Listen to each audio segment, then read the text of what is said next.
I just want to celebrate another game we're winning. I just want to celebrate. Sens win 4-3 in overtime over the Montreal Canadiens. Yes!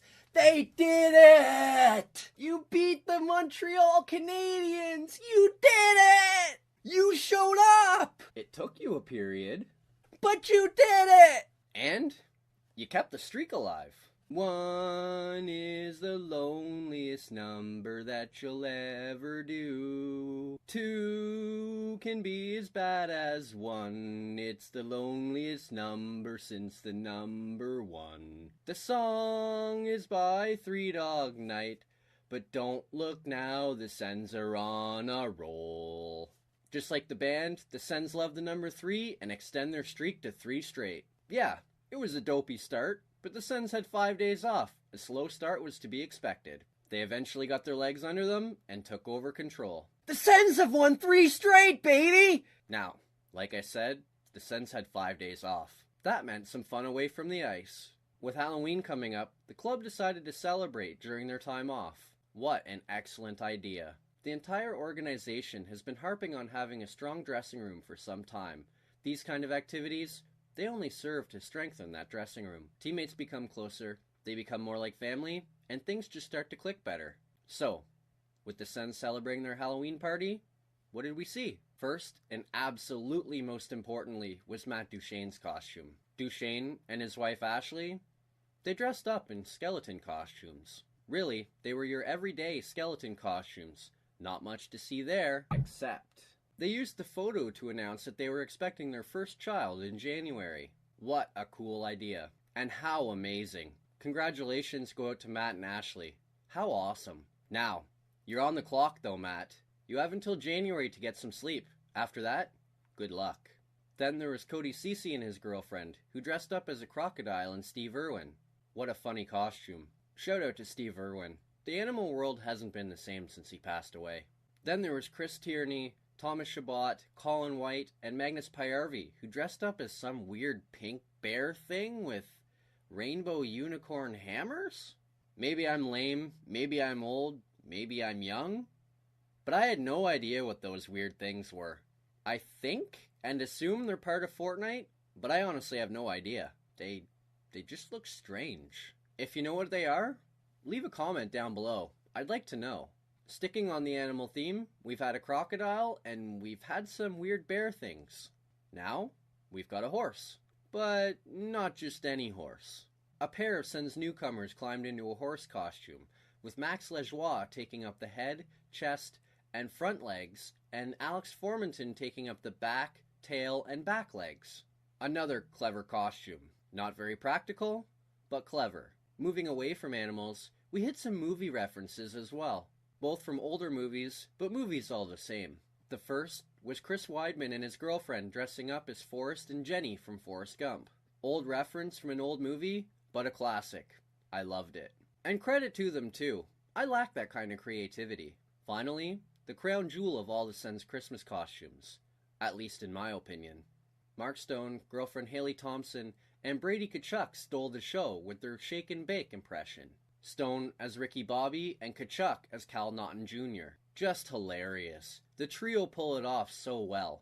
It's really nice to see Stone taking Brady under his wing like that. I know Brady is living with Stone, but to see him take him under his wing with group costumes, that's just an added bonus. The more we can have Mark Stone rub off on Brady Tkachuk, and the more we can have Brady Tkachuk rub off on Mark Stone, that's great news for everybody. Well, except for maybe the rest of the NHL. There was only one small issue with their costumes. Look down to the bottom of the photo and you might see a walking boot attached to Brady's leg. Yes, after the Sens win over Dallas earlier this week, it was announced that Brady had suffered a torn ligament in his leg and would miss the next month while recovering. What a tough blow for a Sens team that is going to be without one of its best forwards from early in the year. And maybe even more importantly, it's a really big tough blow to Brady, who has been excellent since drawing into the lineup in Game 3. Missing a month will be a tough blow for his development, not only because he misses a month worth of opportunities, but because he also has to play catch-up when he returns to the lineup. Hopefully, when he gets back in the lineup, there won't be too much catch-up. But With Brady out of the lineup, it meant there'd be some roster changes. Guy Boucher made them pretty easy, though. Brady's hurt and can't play. He's out. Dzingle's healthy and ready to play. He's in. Boucher keeps the rest of the lineup the same, electing to return to the well with the 11 forward and 7D lineup he has posted with the last 2 games. Heading into this game, I just begged this team to show up. I didn't specify when. Apparently I should have, because I got burned early on. Less than 3 minutes in, Chris Weidman gets sent to the penalty box for high sticking, and the Habs go to the power play. Aw, Chris! I've been defending your lack of ice time for the last 2 games. Your first shift of this one, you take a penalty? Ah, come on. And a minute later, Petrie finds Drouin. He slides the puck to Domi. He takes a wrister from the point. 5-hole on Craig Anderson. 1-0 Habs. It's tough to blame Andy on this one. He didn't even see it with Gallagher standing right in front of him. Yeah, I know it's a power play, but I would have loved to have seen Harper try to move Gallagher out of the way on that play. In fact, it wouldn't even be a try. It would just be bullying. 6'6", 222-pound Harper against 5'9", 184-pound Gallagher? That's not even fair. But you still need to do it! 25 seconds later. Are you kidding me? Already? The Habs go tic-tac-toe. Lehkonen to Byron to Deneau to the back of the net. 2-0 Habs. Puck watching and missed assignments? They suck. And the Sens? They learned it the hard way on this play. Too much space through the middle of the ice gives Byron the Sens line. Byron slides the puck sideways to Lehkonen, and both Chabot and Duchesne chase him. Lehkonen slides it back to Byron, who is wide open near the face-off dot. Seeing this, DeMello moves forward to chase him. When DeMello chases him, he leaves Deneau wide open. Byron slides the puck to Deneau. Ryan chases him, gets there too late, and the Sens have a 2-goal hole. Hard on puck is a refrain I use a lot. It's also Guy Boucher's favorite saying. Mr. Hard on Puck himself shows us why just over 7 minutes in. Stone steals the puck behind the Habs goal and throws it in front. Tierney picks it up and spins around, firing a shot towards the net. Tierney's shot misses badly, but Stone happened to be coming around the net on the other side. The puck landed perfectly on the stick of Stone. He jams it in the empty net, and the Sens deficit is cut to 2-1. Yeah, it was a nice goal, but it was a smart, heady play by Stone to create the opportunity. First, he put pressure on Domi at the Habs blue line. That forced Domi to throw a saucer pass backwards to Karl Alzner. The puck missed Alzner, the puck went into the far corner, and Alzner and Stone went after chasing it. Stone watches Alzner survey the land and sees Alzner looking up the ice as if he's going to throw the puck towards the neutral zone. Seeing he had support up the wall, Stone moved down the boards. Alzner never saw him, and Stone easily intercepted his backhand pass heading around the net. Big goal from a big-time player cuts the lead down to 1. Of course, the 1-goal deficit didn't stay that way for long, as the Habs regained their 2-goal lead before the end of the first period. It's these kind of goals that make me so angry. This goal, it cannot happen. Kotkaniemi and Armia, they skated through 3 Sens players. Come on, you guys! Watch the chest, not the puck. Armia passes in front of Byron, who's only half being covered, and he taps it in the empty net. Come on, you guys! Cover your man! They didn't watch the chest, they didn't cover their man, and the Habs lead 3-1 after 20 minutes. Just shy of the 10-minute mark of the second, Mikhail Bodker streaks in down the Habs wing and throws the puck towards the net. What just happened? Wait. The referee's pointing towards the goal. Did he just... He did! Bodker fires a shot from the goal line. It goes off the back of Price and in. The Sens cut the deficit back to a goal. You're always told as kids that cheating is bad. Price gets caught cheating on this play. Bodker finds a hole in the back of the net, reaffirming to Price and the rest of the world that cheating is bad. 2 minutes later, Sens to the power play. After getting tic-tac-toed earlier in the game, the Sens give the Habs a taste of their own medicine and start zinging the puck around the offensive zone. Chabot to Stone to Ryan to Duchesne, to the back of the net. Tie game! Matt Duchesne with his first of the year, he's goalless no more. We can finally quit talking about how he hasn't scored anymore. What an excellent passing display by the Sens, and another incredible pass by Ryan. Bobby doesn't get enough credit for his passing ability. He looked extra happy on that goal too. After Duchesne put it in, Bobby turned around and gave himself a quick fist pump as if to say, We got him, his goal. He's finally on the board.